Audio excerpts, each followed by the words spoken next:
but love.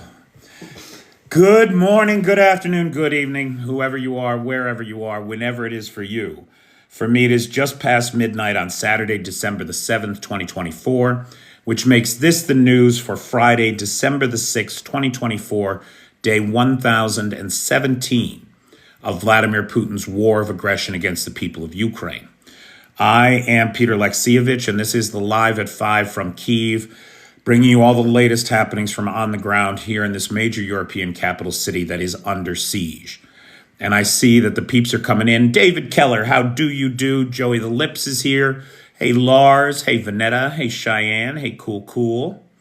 Hey, Laurel, how you doing? Hey, Bud. Hey, Cool. Blue Ariel Silk. Renee Herman. Hey, Joe, what do you know?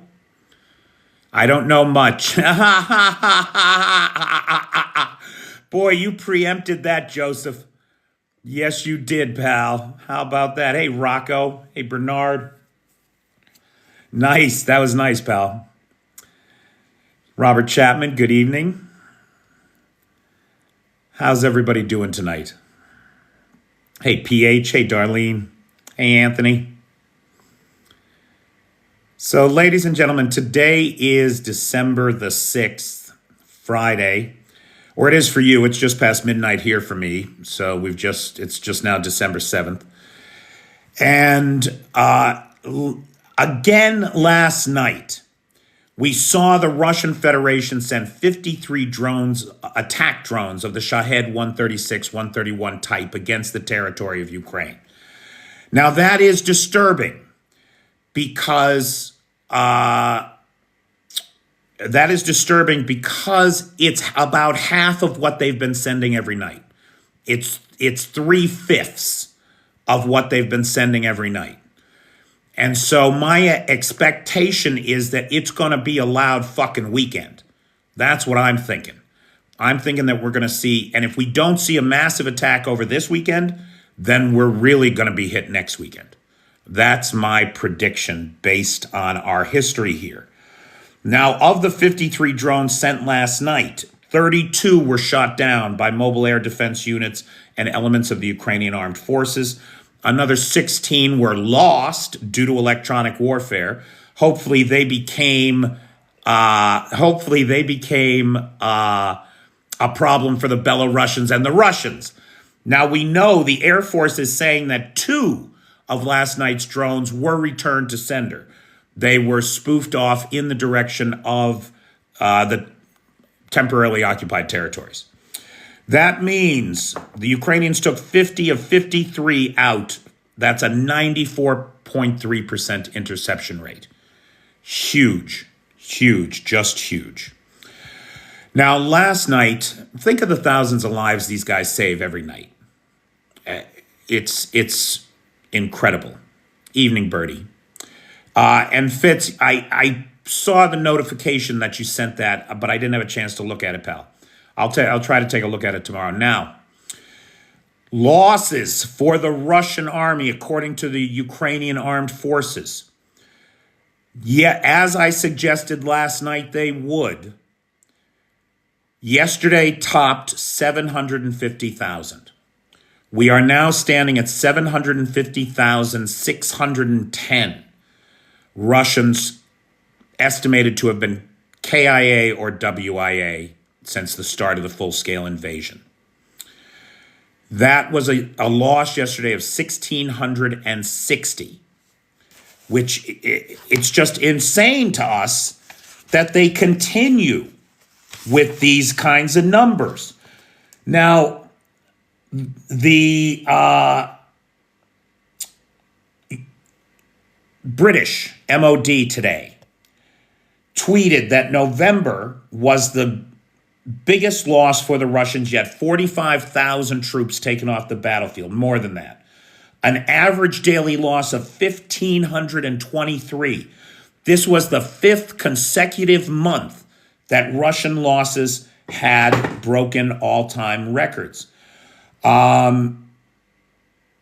Further to that, the ISW reported. Now, we hear about all of these great gains that the Russians have made in the East, right? And look, I'm not saying that they're not moving forward. They're moving forward. But what does it amount to?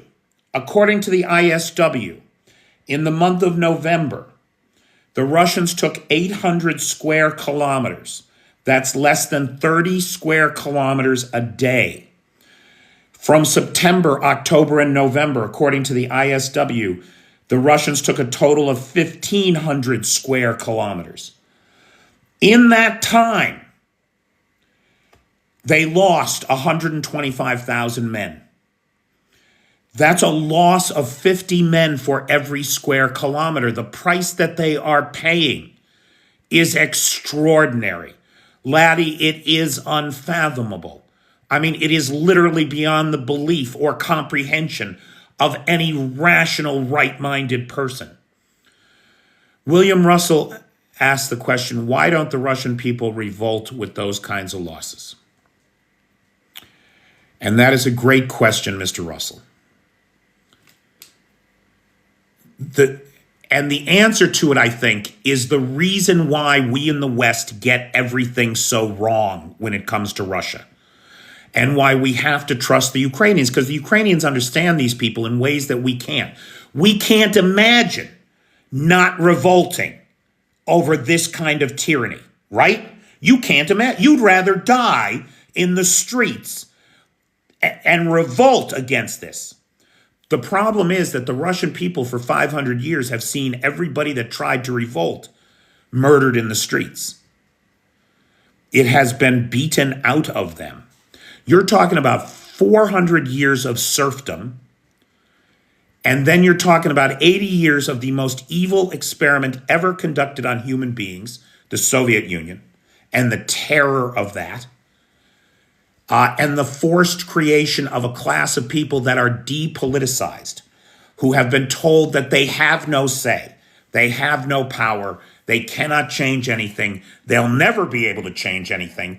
And if they stick their head up too high, like that one guy, a 63-year-old Russian man, dared to walk through Red Square wearing a peace sign on his chest, he's doing 10 years of hard labor at a gulag for walking through Red Square with a peace sign on his chest. We don't understand the Russians, and we're never going to. And that's why Ukrainian leadership in defeating Russia is so critical, in my opinion. I would point out what Stalin said, or I would quote Stalin on this issue of the Russian people. They are like a chicken. You pluck them till they bleed. Then you throw them a little corn and they follow you. And that is Russia in a nutshell, boy. That is what we're up against. We're up against an entrenched or aristocratic class that believes it is entitled to own the people in its country because it has done so for 500 years. Make no mistake, these oligarchs are nothing but the children of the Politburo. And the Politburo were nothing but the grandchildren of the Russian aristocracy. It's the same people, the same bloodlines, the same money, controlling everything that has been controlled in Russia. Would someone please show hope to the door? No pun intended. Hey, Brian Kornblau. It's the same group of people that's been in charge with their entitlement and their grandiosity wrapped around a white-hot kernel of insecurity because they've never been accepted in the West. They've never been as good as the West. And they're never going to be because they cling to these 19th century ideals of how you structure a society. And the people are willing to follow this leader like lemmings over a cliff. Somebody asked, when is Russia's economic collapse going to happen? Every economist that I listen to says the Russian economy can't last past August of 2025. That's when the money really runs out. Now, we've been watching the Sovereign Wealth Fund, right? They're taking money. Would someone please show Steve O to the door? Thank you. They've been taking money out of the Sovereign Wealth Fund to pay for things. And there's a limit on how much money is in there, but guess what they're doing now? They're just printing more money and putting it in the Sovereign Wealth Fund. So the Sovereign Wealth Fund is unlikely to ever reach zero. But we're seeing the consequences of the printing of that money every day. Inflation is through the roof. The currency is being devalued. And the money is worth less and less all the time. So even though they've managed to maintain $50 billion in liquid assets in the Sovereign Wealth Fund for the last, 6 months or so, that money is worth less and less every day. Now, in their defense, I will say this. The move, by closing the market for rubles, they have stabilized the price. I mean, it's so stupid, right? Of course, if you close the market, the price is going to stabilize. So right now, the Russian ruble is worth about 102 rubles to the dollar. Not at all, Sarge. Now, look, Sarge, I can't always keep up with the queue. So if I miss your question, plug it back in, or just wait until the Q&A, right? I do the news and then we do the Q&A after. I might just have a surprise guest on the Q&A tonight. We'll see. We'll see. If he's good, maybe I'll let him out of his cage. Now, Jake Sullivan in a White House briefing. We talked about this last night, right? Right, blocking access. Right, they're the only customer. Like, what the? It's a joke, PT. It's a joke. Anyway, Jake Sullivan, we talked last night in a White House briefing, claimed that Ukraine will receive a large package before President Biden leaves office. And we also heard Blinken say that all $61 billion is going to get delivered. And we'll talk more about that in a minute. But as part of this package, as I said last night, Ukraine will receive hundreds of thousands of artillery shells, thousands of rockets, and hundreds of armored vehicles. Dear God, let's hope so.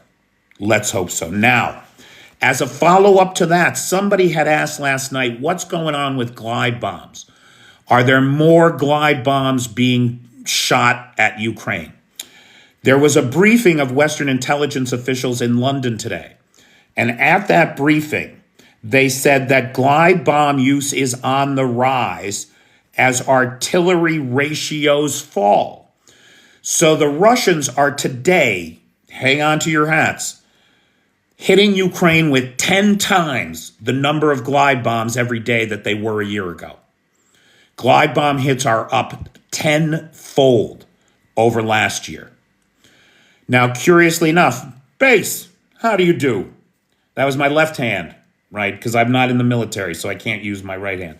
Anyway, nice to see you, base. Thanks for dropping by, pal. Glide bomb use is at a tenfold increase over last year. That's where we're at with glide bombs. Now, these guys said that the ratio of shells, though, because a year ago, Russia was firing 10 times as many artillery shells as Ukraine was, right? At the start of this year, Russia was firing 8 times as many artillery shells as Ukraine. Then it was 7, then it was 5, then it was 3. Today, it's 1.5 to 1. We're at a near parity level of Ukraine artillery to Russian artillery. Ukraine's firing about 2,000 artillery shells a day. So I want to point out that if the U.S. is sending hundreds of thousands, that has to be at least 200,000 shells. That's enough shells for 100 days, 3 months. Dominic Nichols from The Telegraph was at this press briefing, and he asked these Western officials, what is the reason for this decline in the Russian ratio. Why are the Russians firing so many fewer shells today than they were a year ago? And the officials responded that the Russian economy is overheated. They are trying to do too much with too little. And Russian production is simply down. There have been disruptions to logistics, particularly the Russian railroad. And so the trains aren't running on time, Mr. Putin. And, you know, what communism is supposed to be good at, or, you know, the Soviet Union was good at, was making sure that the trains run on time. Trains run on time in Kyiv, Mr. Putin. I'm not sure why your trains aren't running on time. So there's logistics problems. Ukraine, for its part, has had better logistical supply from its partners this year. And it has better supply. And then finally, the principal reason cited was the hit on Toropets and other hardened strategic munitions storage sites that the Ukrainians have made successfully over the last couple of months. That has really turned the tide. Now, one of the things that nobody has said, I have heard no one in the press say anything about this. But, you know, when they hit Toropets, an estimated 30,000 tons of conventional munitions went up in smoke. 750,000 artillery shells were stored at that. 750,000. I mean, at 10,000 a day, that's what, 75 days of artillery shells at 10,000 a day. All gone. 33,000 tons of conventional munitions exploded at one time, registered at 2.6 on the Richter scale, right? What no one has yet said in the press, to the best of my knowledge, is that that was the single largest detonation of conventional weapons in the history of the human race. The next largest, if I'm not mistaken, was right after World War II, when Finland blew up 6,700 tons. 6,700, not even 7,000 tons. 33,000 tons went up at Toropets. Largest single explosion of conventional munitions in the history of the human race. Explosion of conventional munitions in the history of the human race. It's got to have an explosion of conventional munitions in the history of the human race. It's got to have an effect. Last night, we saw the shipyards in Kerch hit. This is in Crimea, right by the base of the bridge. The bridge does not appear to have been the target. These were maritime drones that came into the shipyards and may have done some damage. We're going to have to wait until we get some satellite imagery to see if any real damage was done. Are we lagging? Hey, Eli's here. Everybody say thank you to Eli. Eli is the sponsor of tonight's live. Seems better. We doing okay, everybody? Everybody with me? So if you see Eli, say thank you to Eli. Thank you, Eli. It's a big help. Christmas is coming. Yesterday was the 30th anniversary of the signing of the Budapest Memoranda. And on this day, President Zelensky said, the Budapest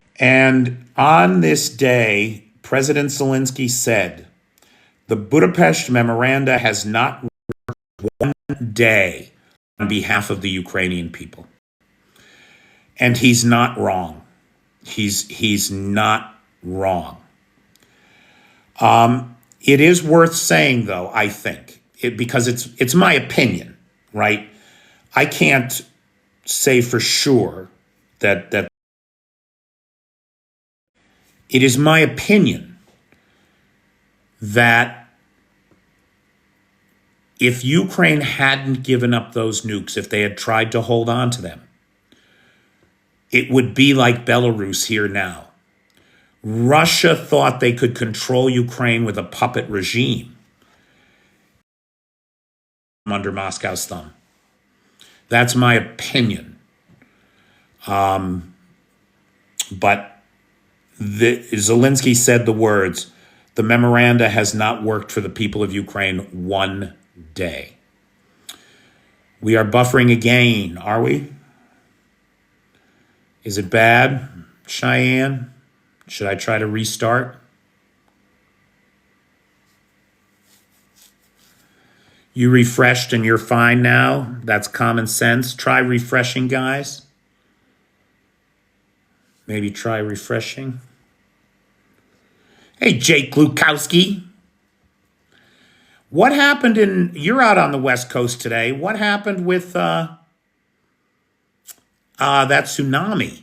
Did we have a tsunami? There was an earthquake off the coast of California. I should have asked Bobby too. I meant to look at the news, see if anything happened. No, nothing happened. Thank God. All right, good. Okay, the Atesh group is hard at work inside of Russia doing dirty work. They sabotaged a rail line from Moscow to Kursk, interfering with supplies for the Russian army, disrupting the supply system. They burned a control cabinet. And so that supply line is going to be bothered for a while.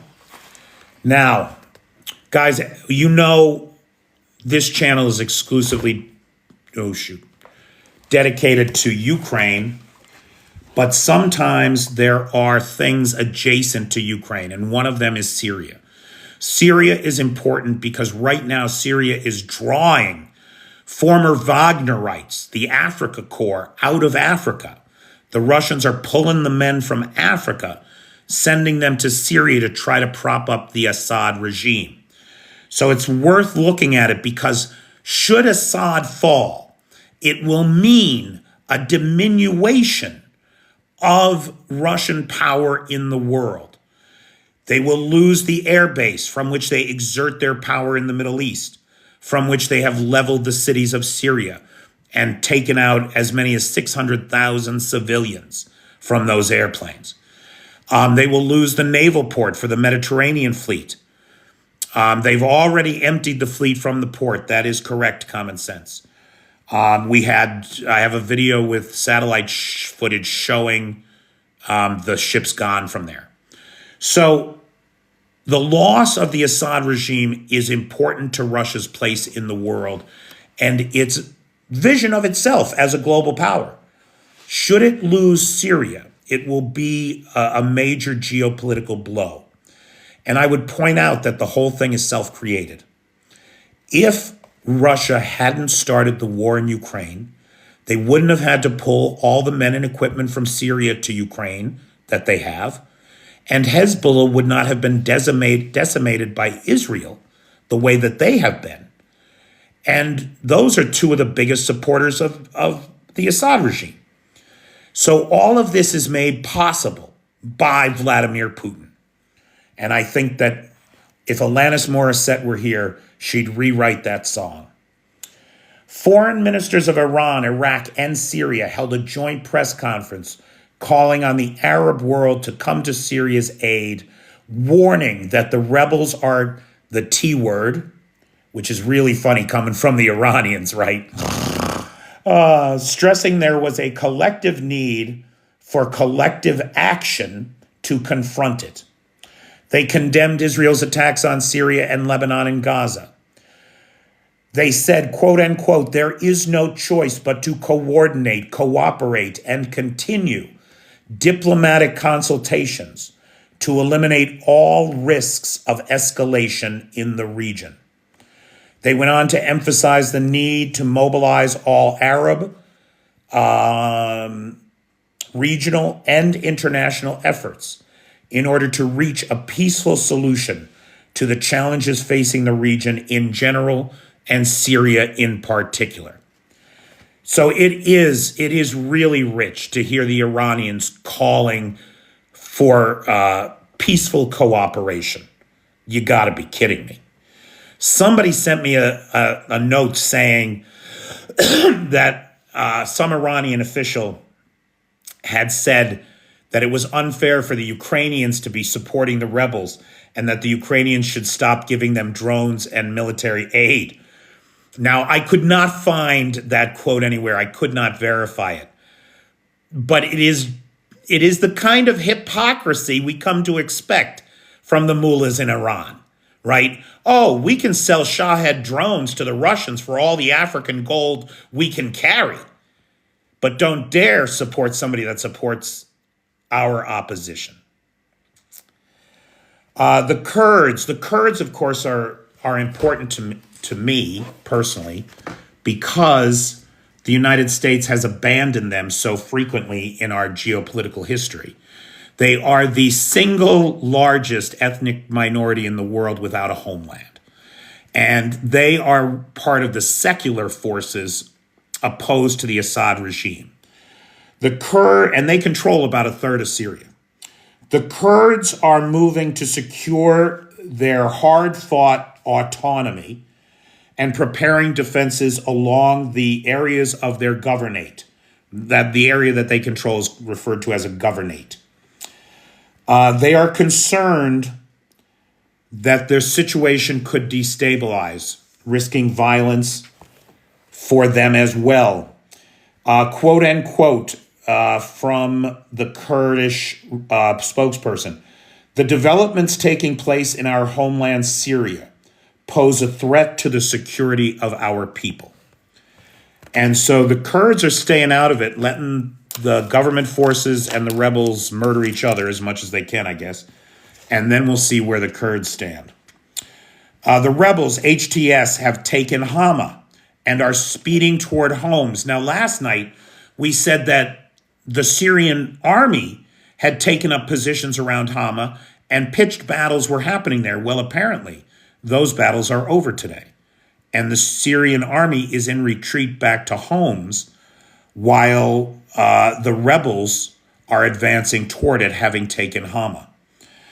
That's the M42, right? No, I'm sorry, the M5. The motorway that these towns are on is the M5, and it runs all the way down past Damascus to the Jordanian border. At the terminal point down at the Jordan border crossing, a new southern front has opened. The rebels have taken the border crossing to Jordan. They have also claimed to have taken a major military base and all the equipment there, which they may well have done. So now you got the rebels coming up the M5 and down the M5 in what appears to be a pincer move to cut Damascus off from the rest of the country. And the Syrian rebels in the south have said Damascus is next. The Russian government, for its part, has advised all Russian citizens to leave the country, and Russians are fleeing en masse. And as I said, we've already seen the Khamenei air base is essentially empty. The last I looked at a satellite picture, the most recent satellite picture, there's only 2 jets and 3 transport aircraft. The naval port is empty. They've moved everything out of there. And Russian citizens are said to be fleeing Damascus and Homs now, having fled Hama yesterday ahead of the rebel incursion. Now, somebody had suggested the other night, and I don't know if that person is here, but if you are, please identify yourself. Because I don't remember who said this, but somebody asked if there was a new tension between Lukashenko and Putin, or between Belarus and Russia. And I had suggested that you might be talking about partisan activity inside of Belarus, that a train had just been burned. There's an an anti-government movement inside the country. But no, it turns out that guy was right. Lukashenko has recently been making noises that if Russia tries to absorb Belarus, or if Russia attacks Belarus, It will mean war. We will defend ourselves. Belarus will never be absorbed into Russia. Now, why the guy would say this, I don't know, because he actively engages every day in subverting the autonomy of the Belarusian people to subservience to Moscow, disregarding the Belarusian language and encouraging Russian, keeping the army weak, undermanned, and under-equipped. Only 60,000 men in the Belarusian army, and they are under-equipped. The guy is doing everything he can to suck up to Russia and be absorbed. So why he would say this, I do not know. On the complete opposite end of the spectrum, yeah, I just got an air raid warning. Yeah. We're currently, the sirens are going here in Kyiv. Tony, open the door. Maybe they can hear it. Can you hear that? Yeah, I just saw my phone message just came up. Yeah, that's the air raid sirens are going off. So we're under an air alert here. All right, so let's try to finish this up here. Everybody is fleeing from Syria. That's the bottom line. Oh, no, I'm sorry. Lukashenko. Lukashenko today says, don't see this as impotence, dear leader, but I want to publicly ask for the deployment of new weapon systems, especially the Oreshnik, on Belarusian soil. I mean, is that a joke or what? It's unbelievable. It's in complete contradiction to the other bullshit. And it shows the way in which Lukashenko lets himself be used as a fawning puppet of the Putin regime. The Oreshnik is Russia blowing smoke up everybody's asses. It's a fucking joke. These things cost $120 million a piece. Russia can't afford them. They can't afford them for themselves, let alone to put them on Belarusian territory. So this little morality play here, this little piece of staged theater, is intended solely to intimidate those weak-minded, weak-willed in the West who let themselves be intimidated by Russian bullshit. That's what this is. Simon, nothing happened with the German helicopter. There's an investigation by the Bundeswehr, but apparently the Russians fired some signal flares at the helicopter. The helicopter avoided them, and now they're investigating, who it was and why they did it and yada yada. Look, we're living in an age of escalating tensions where the Russians think they're winning, and they're going to antagonize others of us in the world. It's my opinion that boat should have been sunk right there. Fucking sink it and see what these bastards do. They can't do shit. So we'll see. We'll see. That's all there is on the signaling flares fired at the German helicopter. Now, I confess I did not watch the whole Lavrov interview with Tucker Carlson. I might try to do it this weekend, but I did read some synopses, and this is why I didn't watch it, right? Because it's just one Lavrov lie, bullshit, twisted, ahistorical narrative after another. So in this interview with Tucker Carlson, Lavrov squarely lays the blame for this war on the USA. The USA attacked Russia through Ukraine, and that makes this war our fault.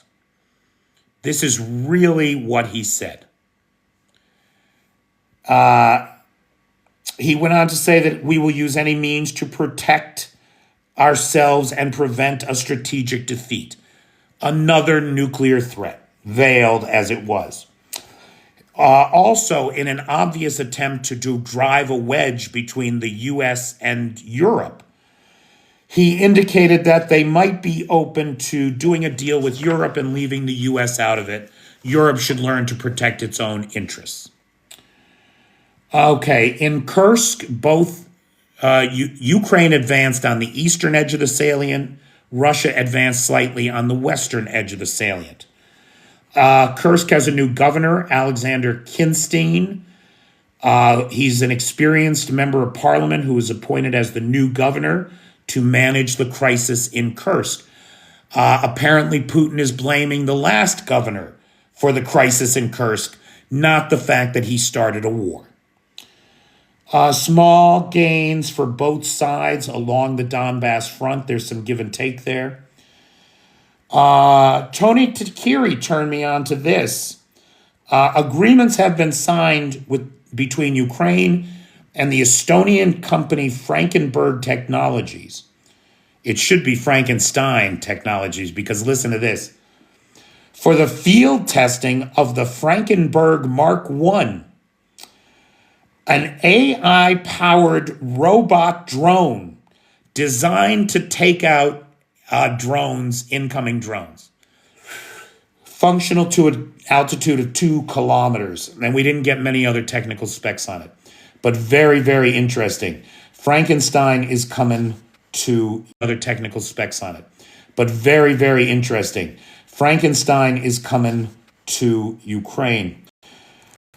Finally, Yermak, our buddy Zelensky's good friend and advisor, is in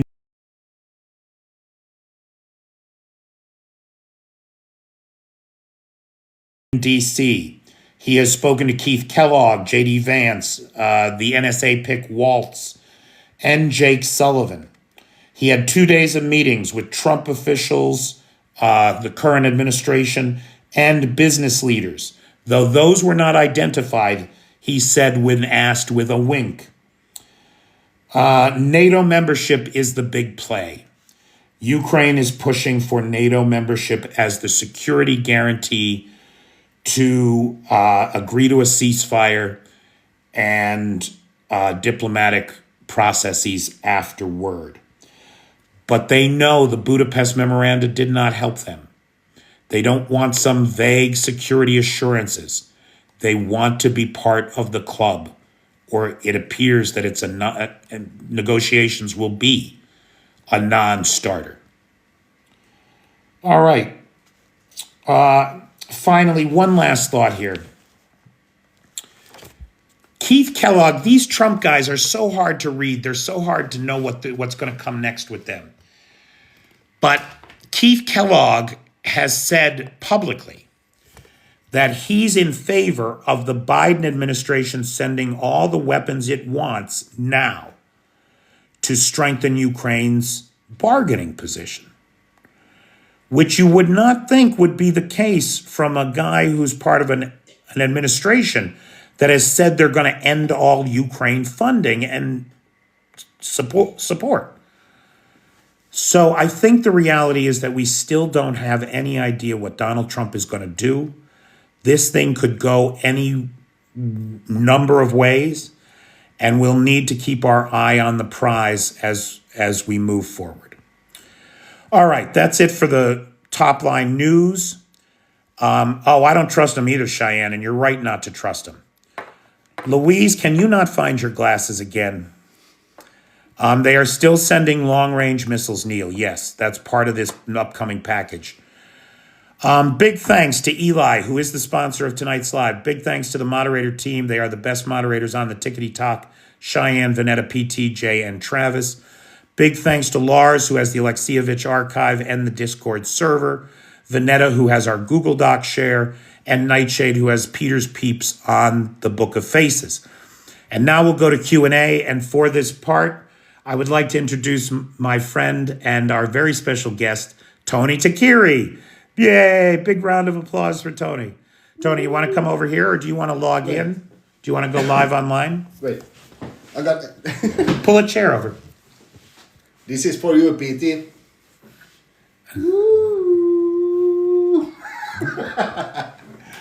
Really, PT? That's what you messaged him? Like, of all the things you could have asked for, you wanted me to play Dumbo. I just have to. Yeah, no, that's fine. That's cool. I mean, there's nothing like a joke that takes 2 continents and an ocean. Yeah. How's everybody doing tonight? Questions, comments, points of observation for me or Tony? If you don't know Tony Takiri is a humanitarian aid driver. He came over to my place tonight after dropping off a bunch of backup electrical units for a hospital here. And he comes down from Finland. What is that, about 1,800 kilometers, Tony, to the border? Yeah, to the border, yeah. To the border. So to here, 24. Yeah, it's about 600 from the border here. So about 24. So, something like that. Yeah. Hey, Tony, just said hello to you earlier, and there you are. Fast Angels is the group. Yeah, we're a lot of people. Me. Gary, I'm with you. I believe in Ukraine. That's our hashtag, right? Hashtag I believe in Ukraine. I sure do. Hey, June.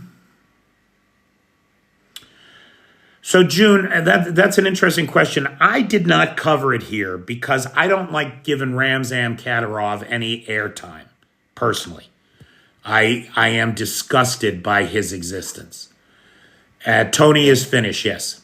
So I try to avoid talking about him. But that son of a bitch, the main police academy in Grozny was struck apparently by Ukrainian drones. And though it's the police academy, they do paramilitary training there as well. Are we going to see now who hit it? We assume it was the Ukrainian MOD, that it was just a regular drone flight, but it could have been partisans because of the location. I have no information on where the hit came from. Do I think we'll see more drones there? Yeah, it's entirely possible. Remember, we just saw a Russian military truck in Chechnya attacked and some of the members of the military killed. That was a Russian military truck. There's a lot of people in Chechnya who don't like Kadyrov, who want to see him gone. This could be the beginnings of a domino to watch, the kind of embryonic stage of a rebellion and independence movement inside of Chechnya, which I believe is coming. I absolutely believe that is coming. And, if they call a ceasefire here, all the Chechen guys that are fighting in Ukraine can go home to Chechnya and get it started for real.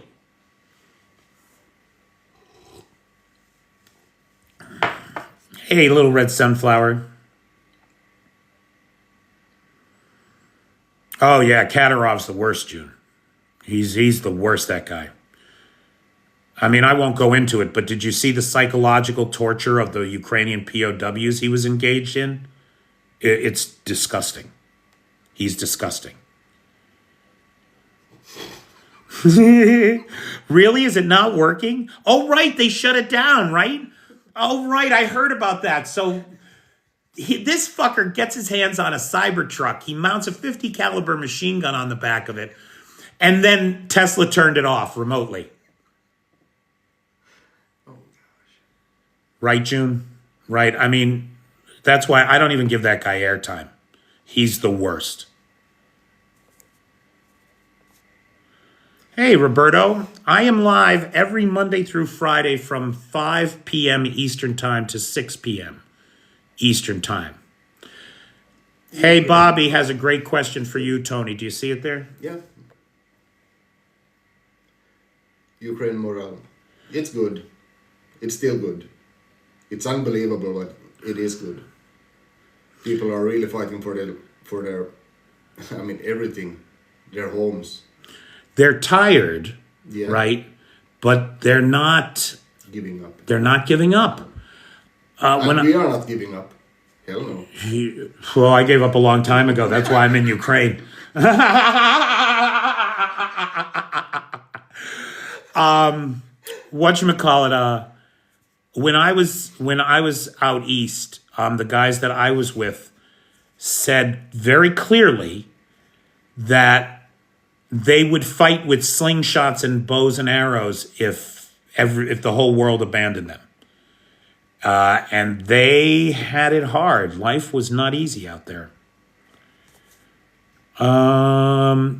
Flippy. Hey, Flip. You think this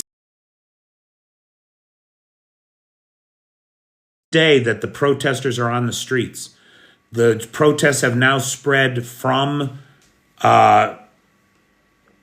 Tbilisi to 8 other cities and multiple colleges and universities.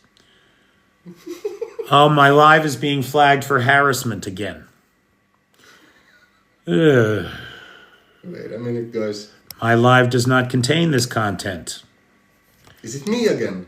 It's you again, you son of a bitch. Why did I bring you on? The very first time I ever got banned was because I had, well, it wasn't because of you, but it happened to be a night just like this. It was a night just like this. 7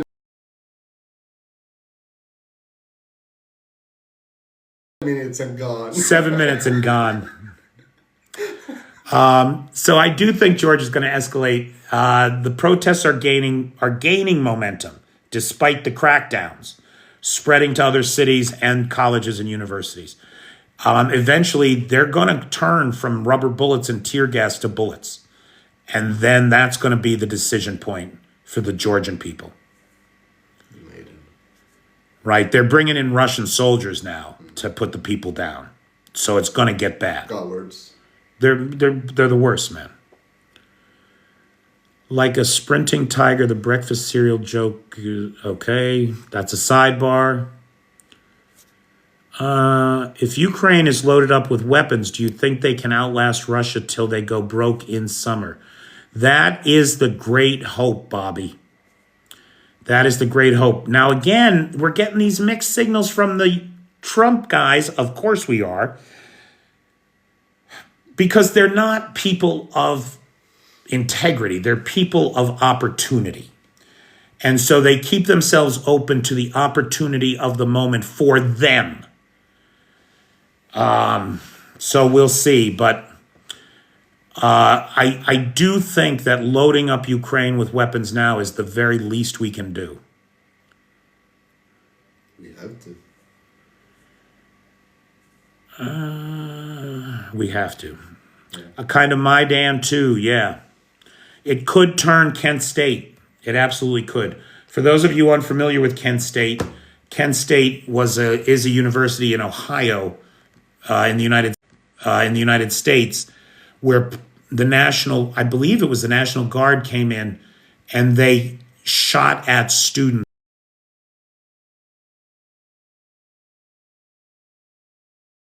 in the 60s, and I believe they unalived 3 students. Heroin slava, Dusty. Hey, Dusty. And so before Georgia gets its freedom, it's going to get its martyrs. Well, laddie, that remains to be seen. That remains to be seen. You're not wrong. 4 dead, Roberto. 4 dead in Ohio. Yeah, thank you. Thanks, Greg. You're right, 4. I would like to see Jones floated to Ukraine also before it gets in office. Loans floated to Ukraine.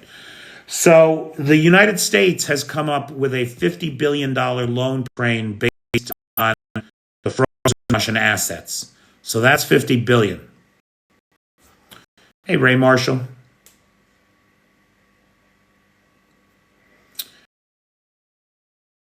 Last Angels, buffering again. Okay.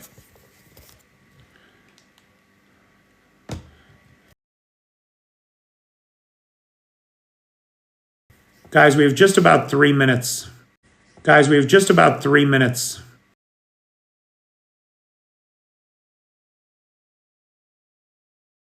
I'm going to end the live at 12:55, so it's under 1 hour.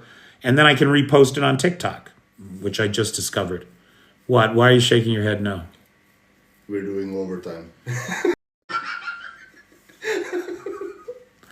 Hey, man, I'm all about the metrics. I'm all about the beer. I'm all about the. No, you can't say. You're going to get me banned.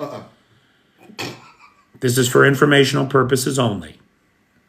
Yeah. Tony's predilections are for informational purposes only. Yes, exactly. Has Ukraine received all the F-16s we here in Denmark have promised them? We don't honestly know. I don't believe so. Nuclear power plants are doing okay here in Ukraine. The lights are out regularly. We have generally 2 rolling blackouts a day for a couple hours at a time.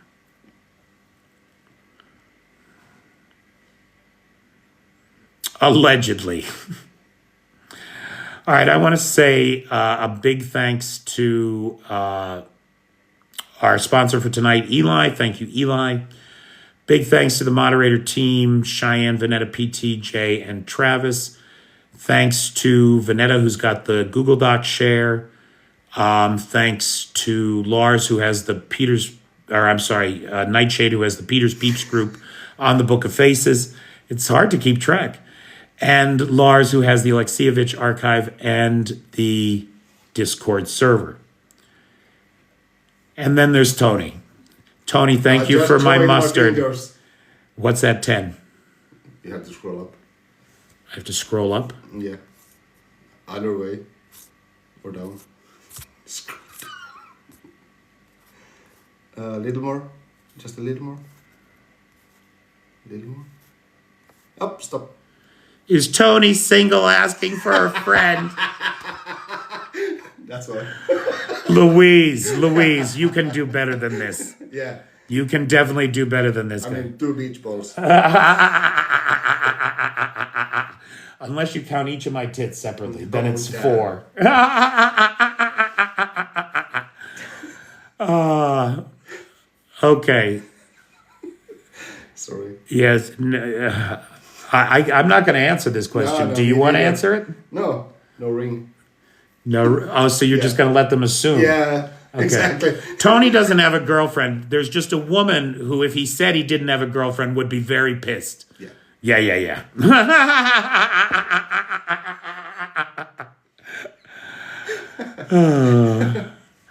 Tony, were you ever in the military? Yeah. What branch? Artillery. Artillery man. Yes, man. Thanks, Roberto. 1997.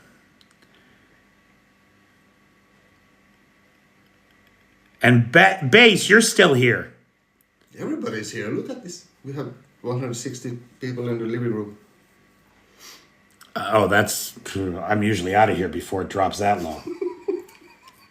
I don't have time for this nonsense. What did Tony bring to Ukraine?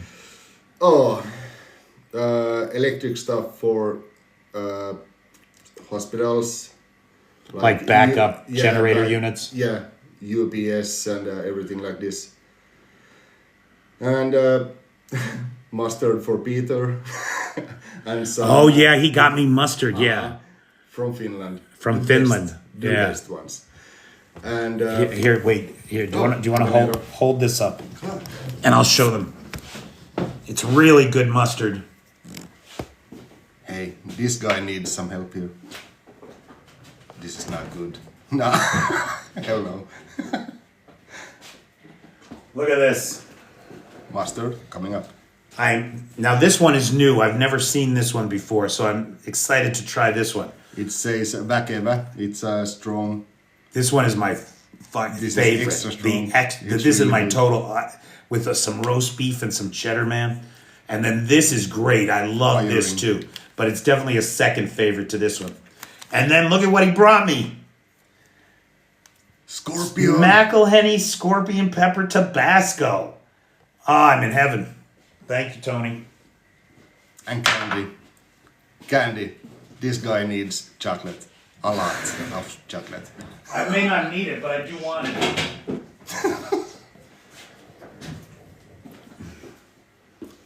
Yeah, flashlights. Oh, that's batteries. weird. Your phone's over here and my live is on it and I can see it.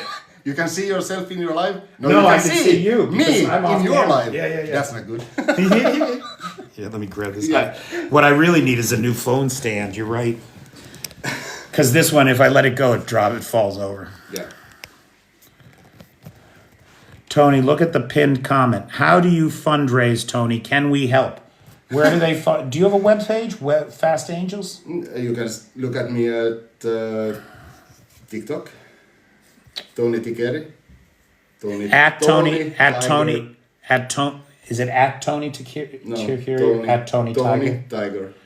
At Tony Tiger. Can somebody type that in the chat? Just hashtag me or something. Or hashtag him or something? Can you do it? Yeah, you have your phone. Get your phone, you fucking lazy son of a bitch. The hell? Hey, Mrs. Toad. All right, so here comes Tony. If you don't follow Tony, you should follow Tony. There he is. Whoa, infinite regress. Whoa. Yeah, so that's me. And I got my PayPal there, so if anybody wants to help, I will help. Help me. So in Tony's bio, you can get his PayPal, and that money funds his trips here. This is just my 27th time. 27 times I've been here in Ukraine. This is your 27th time to Ukraine. What does this say? Is that, I assume that... Voi perkele. What is it? Perkele. Perkele. Yeah. What does it mean? No, it's not a bad word, and it's not the best word. It's just... It's not the best word. We say perkele to just everything. Okay. Yeah. Like some people might say, dag nabbit. Sometimes. Or darn it. Yeah, darn it. Darn it, okay. Yeah. Perkele. Hey, Dive Hard.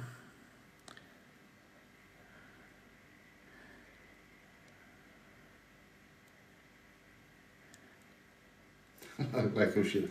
No, not really. Perkele, it's more like Valhalla things and myth like that, like Valhalla. So currency, euro. Do you have euros? Do you use euros in euros, Finland? Yeah. Finland's in the EU, yeah. Since 2002, maybe 3. I was drunk. And I woke up and my money was funny. Yes. What happened? Gone. Totally gone. Nobody would take my money.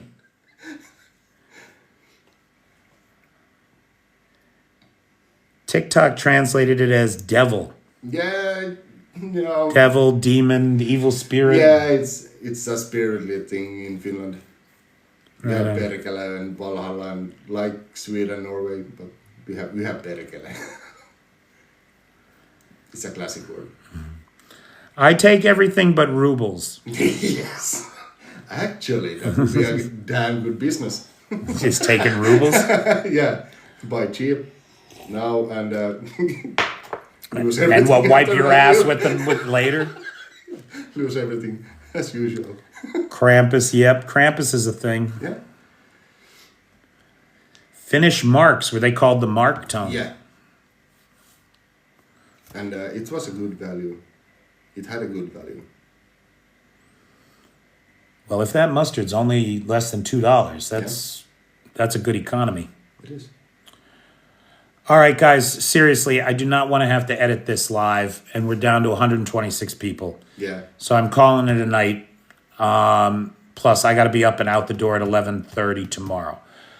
Well, Bobby, it's not banned in USA because you're on it, right? So it's not banned. That hasn't happened yet. And it's my opinion that the TikTok lawyers will keep the government in court for a decade before they let it be banned. So I don't think that's ever going to happen. I think it's going to be totally held up by the justice system. All right, say goodnight, Tony. Hey, thanks everybody. Thanks for supporting us, supporting people, Peter, because he needs everything. I know. I'm looking at him. I can see how bad things are for him. He needs love. I can see how terrible his situation is. Thank you, motherfucker. Oh. Good night, everybody. Good night. Thanks, everybody. Later. Heroim Slava.